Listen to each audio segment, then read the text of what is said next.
इस वक्त मैं मौजूद हूँ पटना के लोजपा कार्यालय में। जिस तरह से लोजपा दो गुटों में बढ़ चुकी है, एक तरफ पशुपति कुमार पारस और दूसरे तरफ चिराग पासवान, दोनों चाचा भतीजे के चक्कर में आपस में ही अब कार्यकर्ता उलझ गए हैं।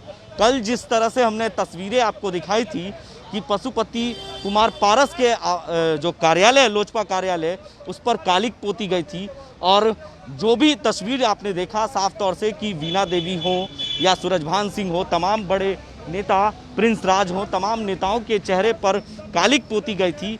वो तस्वीर अभी भी लगी हुई है और 3:30 बजे के करीबन तमाम जो 5 सांसद हैं, वीणा देवी हो, प्रिंस राज हो या सूरजभान सिंह हो या कह सकते हैं कि चंदन सिंह हो, तमाम जो नेता हैं लोजपा के बड़े नेता, वो यहाँ पहुँचने वाले हैं। और 3:55 जो फ्लाइट का टाइम रखा गया है दिल्ली से, वो जो देख सकते हैं कि यहाँ पर जो कार्यकर्ता हैं वो पहुँच चुके हैं और दो गुटों में पूरी तरह से यहाँ पे जो आपस में ही कह सकते हैं कि बड़ा बवाल होने वाला है। मीडिया का भी जमाव रहा यहाँ से सुबह से ही लग गई है। पुलिस की गाड़ियाँ यहाँ मौजूद है, आप तस्वीरों में देख सकते हैं कि पूरी तरीके से लोजपा कार्यालय के बाहर गमागमी शुरू हो चुकी है अभी से ही। और जिस तरह से पशु कुमार पारस की तस्वीर भी लगा गई है यहाँ पर, संसदीय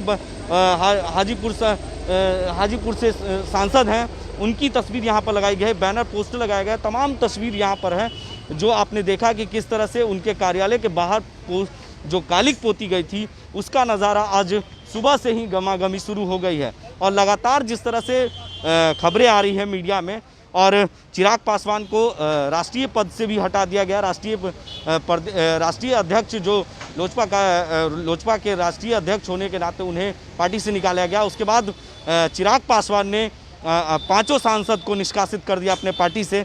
तो कह सकते हैं कि चाचा भतीजे के चक्कर में तमाम कार्यकर्ता नेता अब आपस में ही लड़ रहे हैं और पार्टी कार्यालय के पीछे जो तस्वीर है वो गमागमी शुरू हो गई है। और 5 बजे करीबन यहाँ पहुँचने वाले 3:55 में उनकी फ़्लाइट है, पटना पहुँचेंगे और करीबन 2:30 बजे से भी बैठक भी रखा गया है। तो कह सकते हैं कि पूरी तरह से गमागमी शुरू हो गई है और देख सकते हैं उनके कार्यकर्ता जो है अब 2 गुटों में बढ़ चुके हैं और यहाँ पर पहुँचना लाजमी हो चुका है। और जिस तरह से सियासत और सत्ता के लिए जिस तरह से राजनीतिक हो रही है, रिश्ते तार हो रहे हैं आपस में ही। चिराग पासवान जब पशुपति पारस के आवास पर जाते हैं और अपने चाचा से मुलाकात करने के लिए पहुंचते हैं तो उन्हें मुलाकात भी नहीं होता है, करीबन आधे घंटे तक गाड़ी में ही बैठना पड़ता है और हॉर्न बजाते रहते हैं, लेकिन उनको गाड़ी में अंदर जाने के बाद उन्हें चाचा मुलाकात नहीं होते। तो कह सकते हैं कि पूरी तरह से सियासत गर्म होता हुआ दिख रहा है। पूरी दिल्ली से लेकर बिहार तक की सियासत गर्म हो गई है और जो चिराग पासवान के कार्यकर्ता हैं वो सड़कों पर उतरकर कहीं पूरे बिहार में पुतला जला रहे हैं तो कई तस्वीर जला रहे हैं। तमाम 5 सांसदों का कल जो तस्वीरें देखने को मिला, सिक्योरिटी बढ़ा दी गई है लोजपा कार्यालय की। आप तस्वीरों में देख सकते हैं कि पूरी तरीके से यहाँ पर इस तरह से फोर्स लगा दिए गए हैं कि ऐसा लगता है कि मानो कुछ ऐसी घटना ना हो, जिसके वजह से तो पूरी तरह से यहाँ पर जो कार्यकर्ता हैं ट्रैफिक पुलिस भी लगा दी गई है। तो ये कह सकते हैं कि देखिए पूरी लोजपा कार्यालय का नज़ारा है यहाँ पर और पुलिस जो है यहाँ पर पहुँच चुकी है और ऐसा कोई घटना ना हो जिसके लिए ये तमाम चीज़ों का ख्याल रखा गया है। तो हम बात करेंगे, आप किसके तरफ हैं, पशुपति पारस जी के तरफ या चिराग जी? अभिभावक के साथ है। देखिए राजनीतिक में हम आए हैं तो हमारे लिए दोनों सम्मानित नेता थे। चिराग जी को हम आइडियल मानते थे, चिराग जी को देखकर ही हम लोक जनशक्ति पार्टी में आए हैं और आजीवन सदस्य बने। लेकिन उनके साथ एक राजनीतिक सलाहकार है, उसका नाम है सौरभ पांडे, जो पूरा महाभारत किए हुए है। जो चाचा भतीजा को अलग, पार्टी से सब कार्यकर्ताओं को अलग, वरिष्ठ नेताओं को कोई तवज्जो देने का काम नहीं करता। सौरभ पांडे ये रहने वाला मूल रूप से बनारस का है। जो बनारस का आदमी बिहार का भविष्य तय करेगा, बिहार का राजनीतिक तय करेगा। उसको क्या ज्ञान है बिहार के बारे में, क्या इतिहास भूगोल पता है बिहार के बारे में।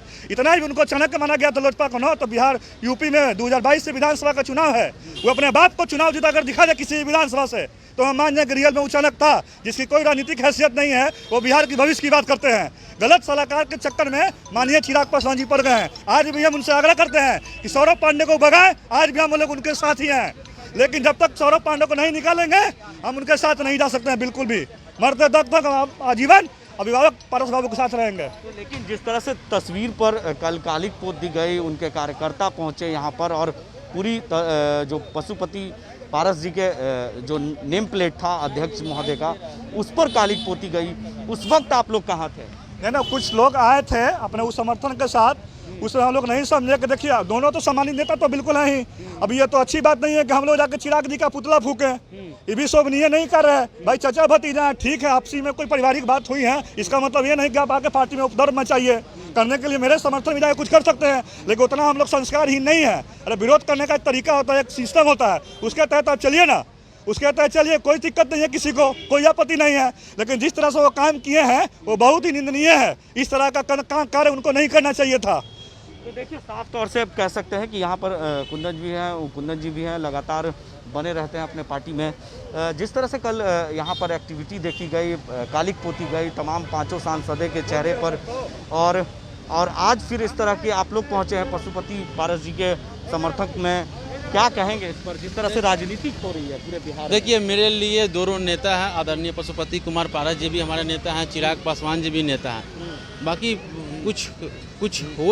कुछ लोग ऐसे हैं जिसके कारण पार्टी बर्बाद हो रहा, इसलिए थोड़ा सा ऐसा नहीं होना चाहिए। हम लोग को दुख भी है, आज बहुत खराब हो रहा है, ये सब होना नहीं चाहिए था पार्टी में। तो देखिए सीधे तौर पर जो उनके समर्थन में यहाँ कार्यकर्ता पहुँचे हैं, पशुपति जी के कार्यालय पर जो कालिक पोती गई थी उसको लिए चिराग पासवान के समर्थक जो कल आए थे, जिस तरह से हरकत की थी उन्हें पार्टी कार्यालय में और कालिक पोत दी गई थी, वीणा देवी हो या कह सकते हैं प्रिंस राज हो, तमाम जो नेताएं हैं उनके ऊपर कालिक पोती गई थी। और वो तस्वीर अभी भी लगा हुआ है और 3:55 में यहाँ पहुँचेंगे पांचों सांसद पशुपति जी के साथ, और वहाँ पर पहुँचकर बैठक के बाद क्या कुछ निर्णय लिया जाता है हम आपको पल पल की अपडेट बताते रहेंगे कि लोजपा कार्यालय से आखिर क्या कुछ हो रहा है। चाचे भतीजे के चक्कर में बिहार की सियासत किस ओर करवट लेगी ये तो आने वाला वक्त बताएगा, लेकिन बिहार की सियासत किस ओर जा रही है यह जनता पूरी तरह से कंफ्यूज है। तमाम ऐसी अपडेट हम आप तक पहुंचाते रहेंगे, तब तक के लिए आप बने रहे 10 डी न्यूज़ के साथ और देखते रहे 10 डी न्यूज़।